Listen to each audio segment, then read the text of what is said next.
everyone, and you're listening to Travel Talks with Ghost Stops, where we will document India's unique travel stories.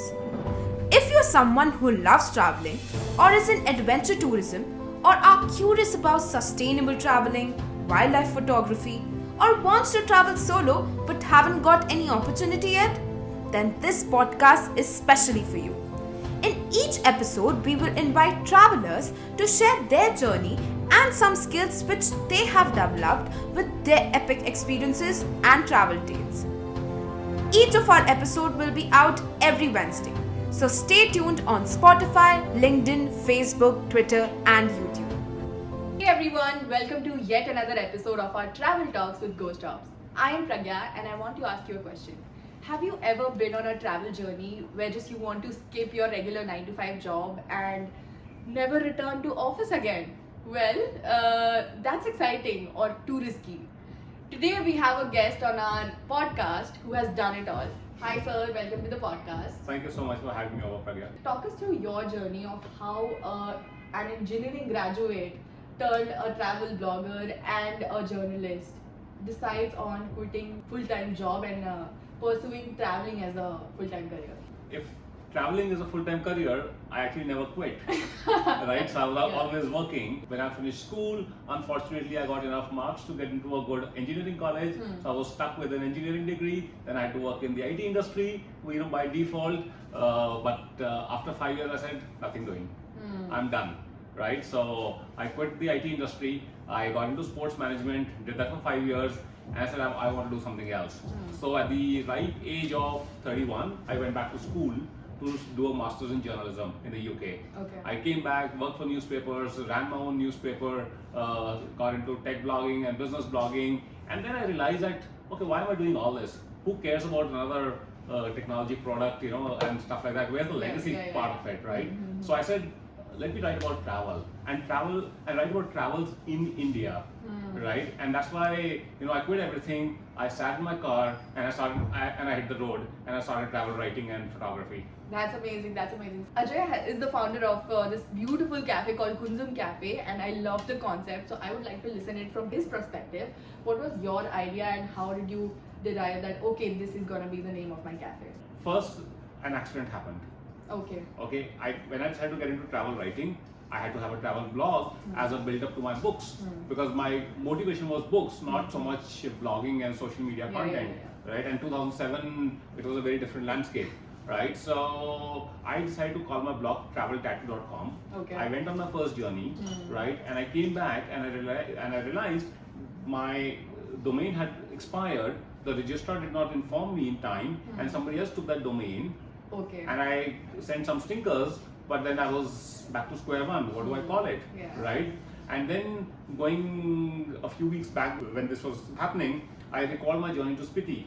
So if you've been to Spiti, it's a high altitude desert, right? After Rohtang Pass, there are no roads, nothing, right? And no mobile networks. You'll hardly see a human being. And when I was driving there, I thought I was lost. I said, this is how travelers get lost and they're never found. And were you alone at that point of time? Yeah, I was alone. Okay. And so I just kept driving, and suddenly I came upon this high altitude pass called Kunzumla, and there I saw a signpost called to Kasa, which was my destination for the day. So literally standing at Kunzumla, I found my way to my destination for the day. But standing 14,000 feet above sea level, the most spectacular spot I'd ever stood on, and I said, is this my country? And this is what I want to explore. So I found my way in life, and I said, yes, I'm going to be a travel writer with a strong focus on India. Can you tell us something about Kunzum Cafe? Well, I started my travel writing and photography in 2007. I started doing a few shows for my photography, and they did decently well. I did them at places like India Habitat Center and a few other places in Delhi. And I said, okay, let me open a full-time gallery, right? So I picked up this little place in Hoskas village. I opened a gallery. On day one, I sold a photograph. For the next 1 year, I didn't sell a single photograph. I said, okay, we need a little reboot. Yeah. And then I realized that, all the photographs, prints I'd sold at my shows were because they were at locations where people just happened to be passing by. They saw the displays and they picked up the prints, Yeah. not because they were art collectors, because they just liked it. Right? So then what I did was, but I said, how do we get footfall in? Yeah. So we rebranded Kunzum Gallery into Kunzum Travel Cafe. We added a library of books to read for people. We offered free Wi-Fi, and we introduced a unique concept where we served tea, coffee, and cookies. But we said you pay what you like, because we were not in the business of selling food, and but we were. The idea was to showcase To my. build a community. Yeah, again, the motivation was to sell my books Yeah. and sell my photographs, and then. Eventually. But the place took a life of its own. Suddenly people started coming to us and saying, hey, can we do a poetry slam here? Can we do a film screening here? Can we do a music gig? Can we do a Yeah. travel talk? And before we knew it, that tiny 500 square feet place was hosting about 200 events a year, all driven by the community. That's amazing. Right? And if they had money, they paid us. If they didn't have money, they said do the event anyway. Right? So this was a journey in itself. And then the pandemic came. So everything shut down, including the Kunzum Travel Cafe, and we were staring at the walls. Yeah. And when I was not staring at the walls, I was writing more books. But I said, how do I sell more books? Yeah. Right? I need to find channels to sell more books. And then it struck me that, hey, you know what? I've learned how to build communities. Right? Let's build a bookshop around that now. So we kind of pivoted, and Kunzum Travel Cafe became Kunzum Books. Right? So what you see behind us is actually now a conventional bookshop. Wow. But this place we are sitting is the Kunzum Travel Cafe. Yeah. Right, so we serve the same tea and coffee here that we used to. Yeah. We hold a lot of events here. We invite our guests to come, buy books and read the books here. We've created the community and the bookshop. But the only thing that's changed, earlier coffee was pay what you like. Now it's on the house if you buy a book. Oh, that's interesting. So you can't pay for the coffee. Got it. Yeah. That's interesting. So sir. and I realized, and a very famous author recently said that books are a journey in themselves, Yeah. and I realized that, right? So in a way, I may not be so much into travel on the road, but just being here, being amongst books, writing books, reading books, talking to readers, talking to authors is like a journey in itself. Yeah, that makes so much sense. Can you share some moment or stories, or like a moment that made you feel like, yes, opening this cafe was worthwhile? Like something that was like you were overwhelmed to see something like that happening at your cafe. The fact that we're having this conversation justifies everything. Yeah. Because I learned this very early on, right? No matter how popular you are on social media, you could have millions of followers, you could get media coverage, you could do whatever you want, right? But even now, in this digitally hyper-connected age that we live in, there is no substitute for this face-to-face interaction. That's true. Right? In fact, we used to define the Kunzum Travel Cafe as the face-to-face book of travel. This learning that human connect will always, be above everything else, right? Has been the greatest insight and learning, and this is what I cherish. So even today, when people come to me, what are you doing digitally? These physical spaces are fine. What are you doing digitally? What are you doing on the tech front? I said, no. You come to Kunzum to untech yourself. That's amazing, sir. Yeah. And I would like to tell you that this is gonna be one of the most favorite moments, seeing you face to face and having a conversation with you like this. So yes, sir, that makes sense. Well, sir, as you have already done a lot of exciting things in life already, so what is your future, or what's next? I think for me, personally, what's driving us to do what we're doing right now is to get more people to read books.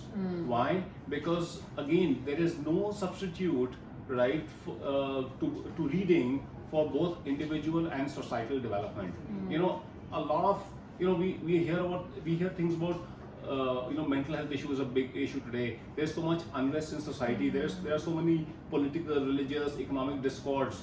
I'm telling you, start reading, and the more you read, one, you calm down. Second, your perspectives change. You again, using the same phrase as I used earlier, you look at life from a different vantage point. Your priorities change. So I think, so for me, I think a lifelong goal now is to motivate more people to read. So, sir, the conversation has been so insightful for all of us, all of our listeners. What is this one thing or one advice you would like to give someone, a youngster, someone like me, who is willing to travel and take up traveling as a career, or want to like be a writer, or want to open a cafe in mountains or whatever? So I think doing something like this is an act of passion. But I always say one thing: passion is easy, Yeah. right? It's it's okay to be passionate about climbing the Mount Everest. It's okay to be passionate about cycling from Kashmir to Kanyakumari and all that stuff. Yeah. But the hard work, the preparation, being good at what you do, that's important. The consistency as well. Yeah. So if you want to be a travel writer, you have to train yourself to be a good writer. Yeah. Don't be an average writer, because you'll get nowhere. Yeah. Right. So so if you're prepared for the hard work, the diligence, the sacrifices, the critiques, the hard work, you can do it. Yeah. Right. And of course, you have to be very, very creative, because there's already a lot of competition out there for everything. Exactly. Right. So and it's okay if even if you do something else, look at life from a different perspective, and then you come to travel like I did. Yeah. So when you started, sir, you weren't, maybe I'm assuming you weren't that creative as you are right now.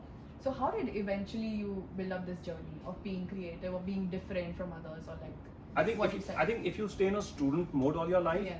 right, you're willing to observe life around you, you're willing to observe art around you, and there is art in everything, from a leaf on the tree, right, to art in a gallery, to books, and you're willing to learn, and you're willing to be humble about it. I think you'll do fine. That's amazing. Thank you so much for being in the podcast. Thanks for having me on the show.